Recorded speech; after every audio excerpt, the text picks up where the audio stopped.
Introduction. The International English Language Testing System, known as IELTS, is one of the most commonly used English competency metrics in the world. Although many publishers produce training material for this English test, the most well-known, well-respected, and widely used is Cambridge University, which has been publishing IELTS study guides for many years. As an English teacher myself, I am extremely familiar with the Cambridge IELTS materials. I prefer them over any other publisher's content since they are generally of a higher quality. The reading articles are often very informative, containing factually accurate information on a wide range of interesting subjects. Occasionally, these reading articles are of a topical nature, such as climate change and the greenhouse effect, and it's satisfying to see the science described accurately. Reading articles such as these are also very useful for starting conversations with students on important social and ethical issues. However, over the years I have noticed some Cambridge IELTS content which I found disappointing at least and downright disturbing at most. In the overall context of IELTS resources, it's only marginal in scale, but given the thousands of students who encounter Cambridge IELTS material every year, this content has great potential to mislead and propagandize.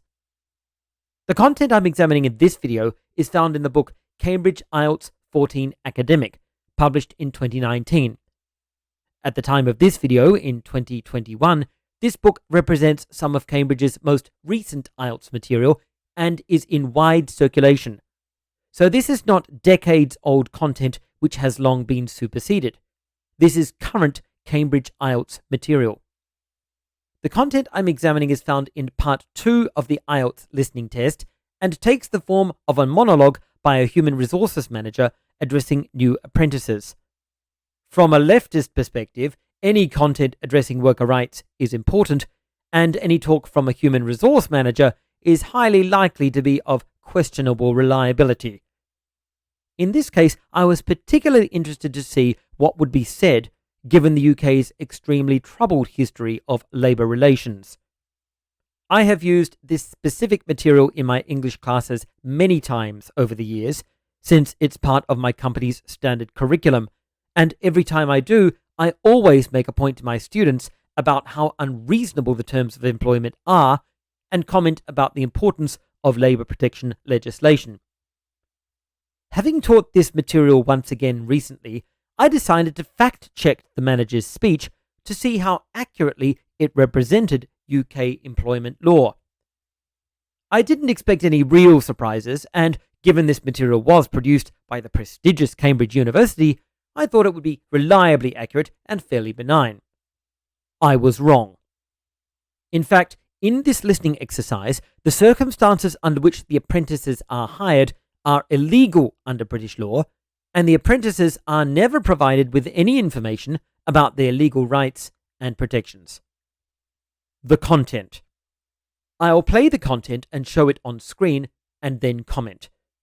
Since I'm using so little of the overall book content, and since I've already made the decision to keep my channel unmonetized, I am well covered by the UK's fair dealing law as described in the most recently amended Copyright, Designs and Patents Act 1988, especially since my own content using this material is both critical and transformative. Here's how the monologue opens. Good morning, everyone. My name's Janet Parker, and I'm the Human Resources Manager. We're very happy to welcome you to your new apprenticeship. I hope that the next 6 months will be a positive and enjoyable experience for you. Incredibly, the manager actually opens with illegal terms of employment. According to the UK labour regulations, as described on the government's own website, an apprenticeship, quote, must last at least 12 months, end quote. 6 months is literally half the legal requirement. In case you're wondering, the recording is definitely identifying the 6 months as the duration of the entire apprenticeship, not merely a probationary term. This is made clear by the fact that the manager later refers specifically to a probationary term of just 3 months. So already, this apprenticeship welcome speech is off to a very bad start, identifying the company as hiring apprentices for half the legally required term. Ironically, This would mean the company is ineligible for government subsidies to help pay the apprentices' wages. Let's continue listening. I'd like to start with some general advice about being an apprentice.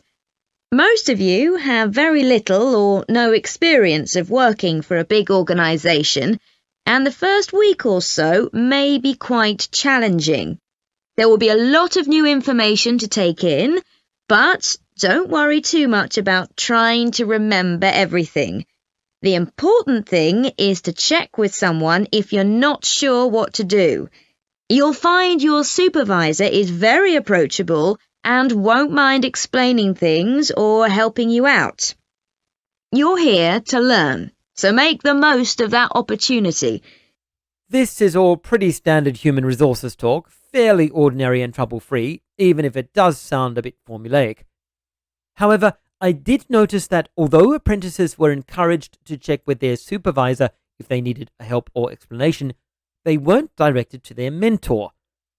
This was particularly surprising since the manager specifically describes the role of the mentor later in their speech. More concerning was the lack of any reference to a union representative. We'll return to this point later. Let's keep listening. You'll be spending time in different departments during your first week, so make an effort to talk to as many people as possible about their work. You'll make some new friends and find out lots of useful information. Again, nothing particularly troubling here, though I'm still waiting for any reference to unions or a union representative. The manager continues. As well as having a supervisor, you'll each be assigned a mentor. This person will be someone who's recently completed an apprenticeship, and you'll meet with them on a weekly basis.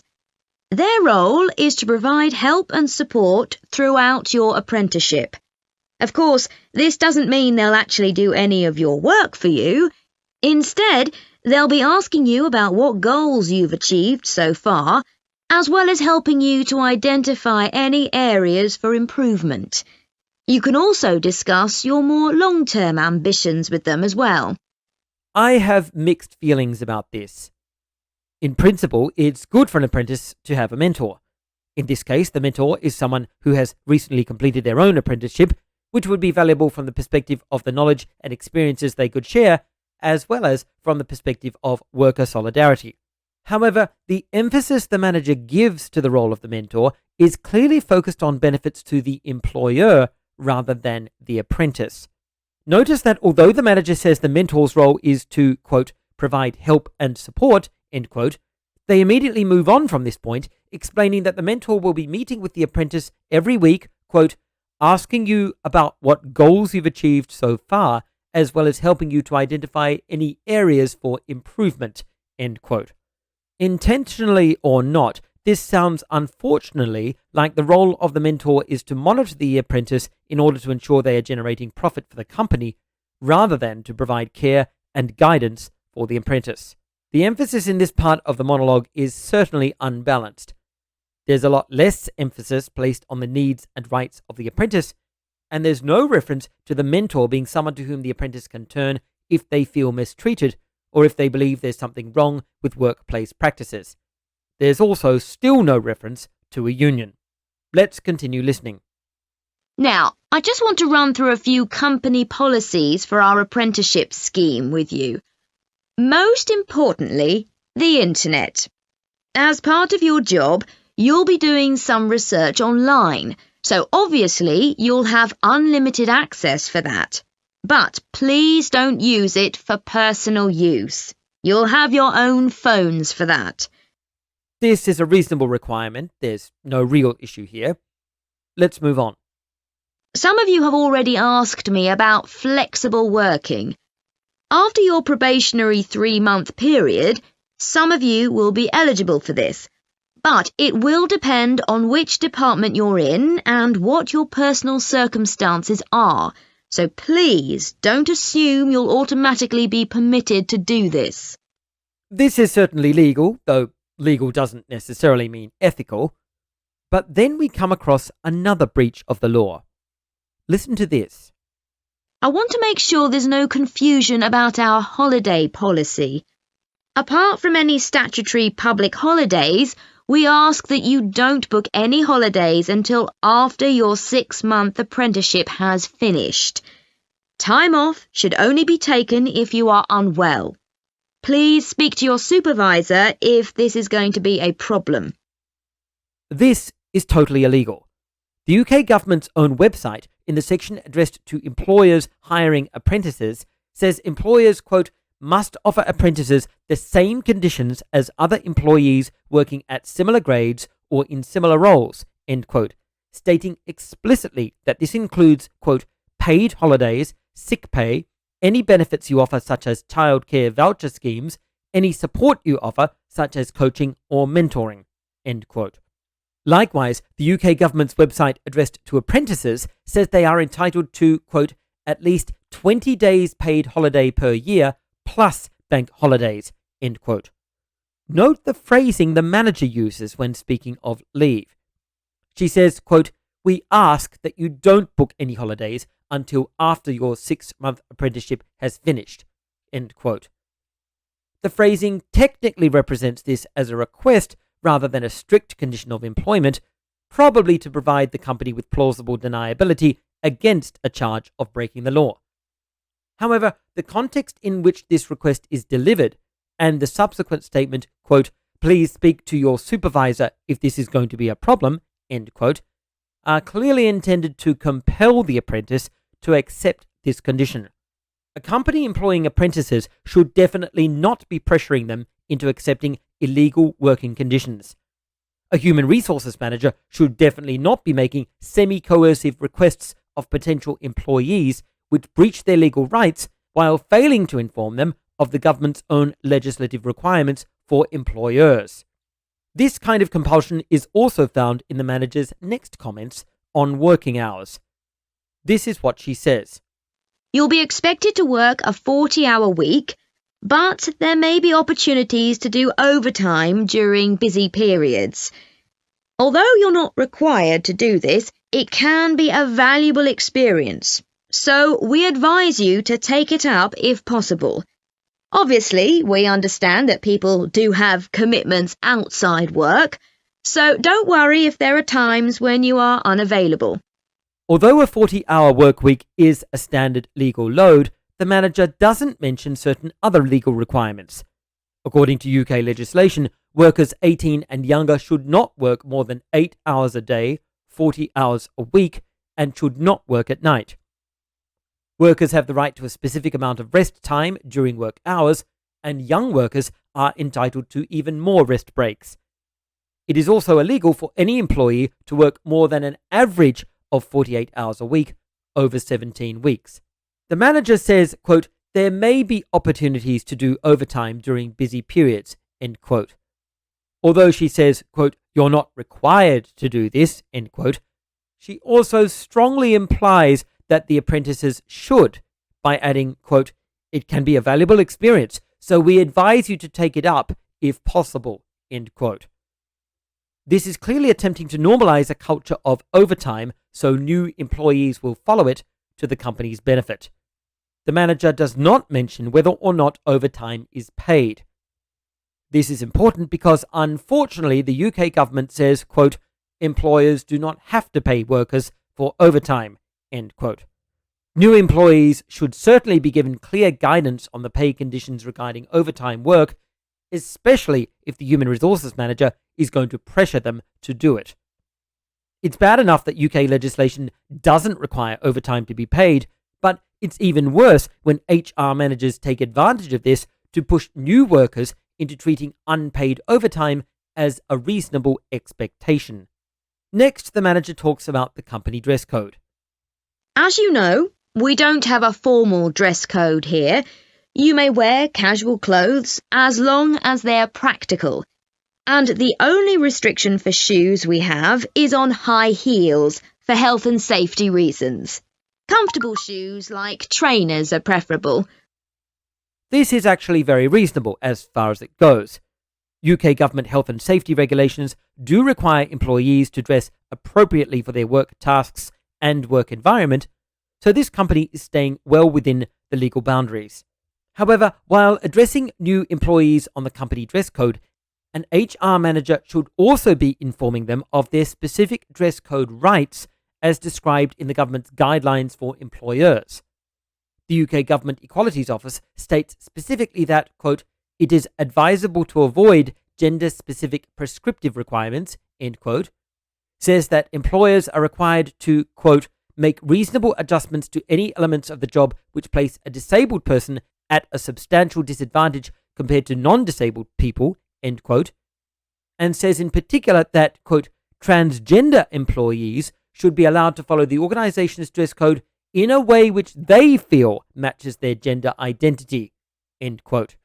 Additionally, the office states employers, quote, should be flexible and not set dress codes which prohibit religious symbols that do not interfere with an employee's work, end quote. The information being provided by the HR manager on this subject isn't wrong, and it's even commendably obedient to the law. But once more we see the manager describing the employee's obligations rather than their rights, and making no mention of the employer's responsibilities to employees. Finally, the HR manager says this. There's a heavily subsidised canteen on site where you can get hot meals or salads cheaply. Snacks and drinks are also provided, so we've decided to introduce a no-packed lunch policy. This is partly to encourage healthy eating at work and partly to stop people from eating at their workstation, which is unhygienic. Okay, moving on to...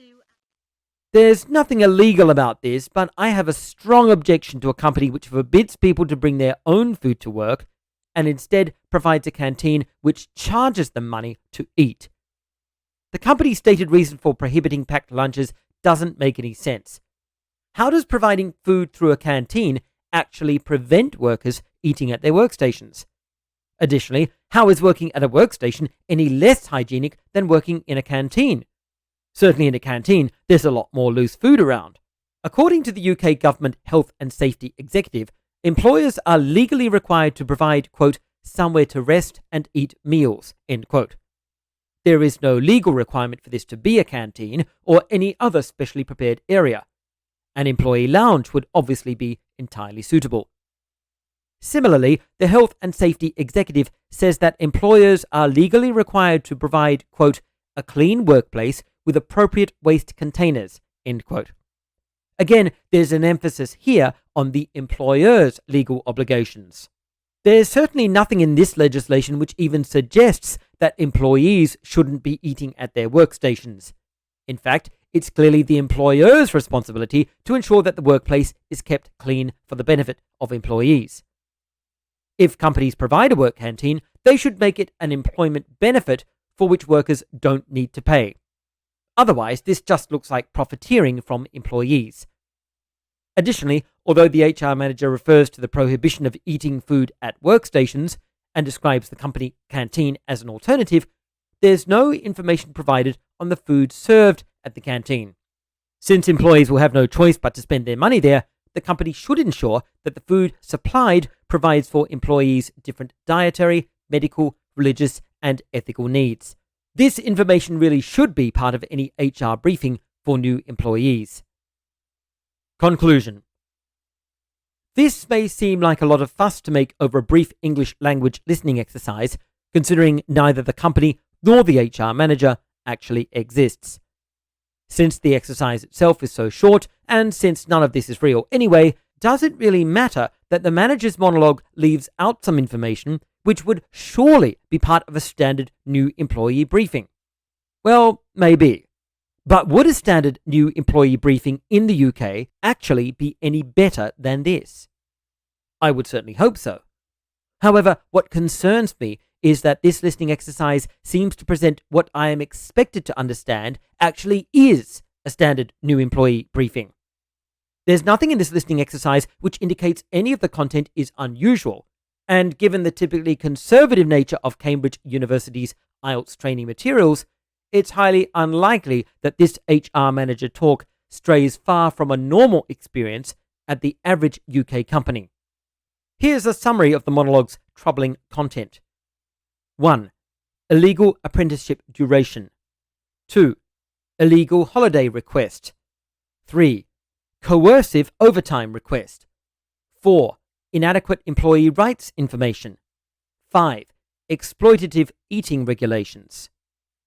This would certainly be sufficient justification for concern if this was a genuine new employee induction talk at a real UK company. And that's the point. English teaching material on real-life subjects with real-life consequences should be as accurate as possible and should absolutely not represent illegal hiring conditions as typical. It's the normalization of this kind of working environment which is most disturbing. Imagine an economic migrant arriving in England, having obtained an IELTS certification in English as a result of months of study. Imagine if they've been hearing monologues like this for those months in the course of studying English using IELTS training materials produced by the prestigious Cambridge University. When they finally look for work in England, no stretch of the imagination is required to conclude that the material they've been using to learn English may have had a considerable impact on their understanding of UK labour rights and obligations, an impact which may very well be to their disadvantage. Exposing them to this kind of content makes them particularly vulnerable to economic exploitation. As a migrant myself, I am fully aware of how difficult it can be to obtain accurate and reliable information about employee rights and employer obligations in your own language, and how vulnerable you are to having such material translated and interpreted for you. Even if you attempt to find such information before you come, or when you arrive, it can be very difficult to even know where to look for trustworthy sources. It's extremely common for migrant workers to accept terms of employment without checking fine print or verifying the legality of the terms and conditions to which they are agreeing. This is even more challenging when the contract is in a language you don't understand and when a translation of that contract into your own language isn't legally binding. I know what it's like to sign an employment contract in such a situation, knowing full well that you don't really know what you're signing up to, and being fully aware that the company is very likely taking advantage of your ignorance to include various forms of exploitation in the agreement. And you sign it anyway because you need the job. But migrant workers aside, the employment terms described in this HR manager talk are transparently illegal and exploitative and should never have been included in any English language instruction program. This monologue is unforgivably irresponsible.